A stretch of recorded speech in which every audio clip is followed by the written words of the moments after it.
Après environ 4 ans de bons et loyaux services, la Peugeot 508 a droit à sa première cure de jouvence. Ces nouvelles armes seront-elles suffisantes pour affronter une concurrence germanique au savoir-faire aiguisé dans un marché des berlines qui s'avère moins porteur que par le passé?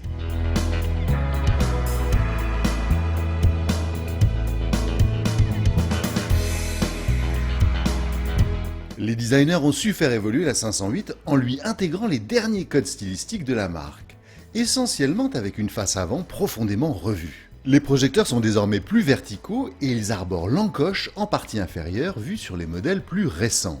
Leur forme plus complexe qu'auparavant a nécessité un nouveau capot qui, au passage, perd le lion.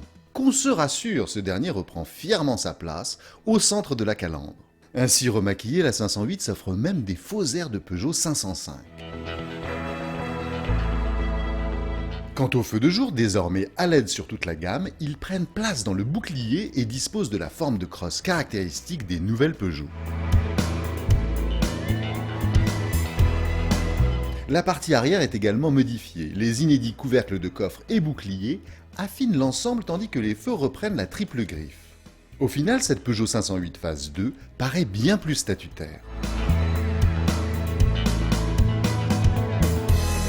Dans l'habitacle, les changements sont bien plus discrets, pêle-mêle. On note le passage de l'orange au blanc en ce qui concerne l'éclairage des commandes, la disparition sur la console centrale des touches du système multimédia, un nouvel écran tactile, ainsi que les habituels nouveaux inserts et tissus inédits. La finition est toujours d'un très bon niveau.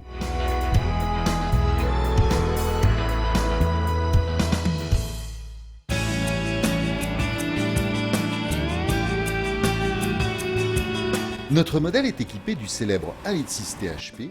Déjà présent sous le capot de la 508 Phase 1, il gagne aujourd'hui 10 chevaux pour un total de 165 chevaux. Pas de quoi transformer la 508 en sportive cependant. En sortie d'épingle, ce 1.6 montre quelques failles. En cause une valeur de couple, certes disponible très tôt, à 100%, dès 1400 tours minute, mais qui ne monte qu'à 240 Nm. Ne boudons cependant pas notre plaisir, la 508 est capable de devenir presque amusante sur route sinueuse si on la chatouille un petit peu. D'autant que le châssis reste une référence travaillée aux petits oignons, permettant de rester collé à la route sans intervention intempestive de l'ESP ou de l'anti-patinage.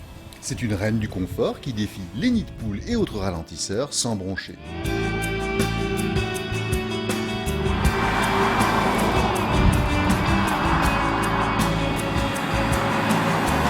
Au chapitre des qualités, on note son silence de fonctionnement, du moins jusqu'à 4000 tours minute.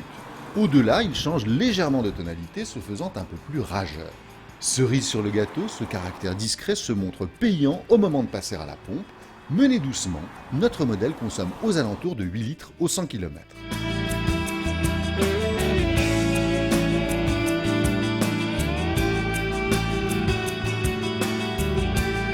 La Peugeot 508 1.6 THP 165 chevaux féline, en boîte automatique, que nous avons essayé, est vendue à partir de 37 100 €.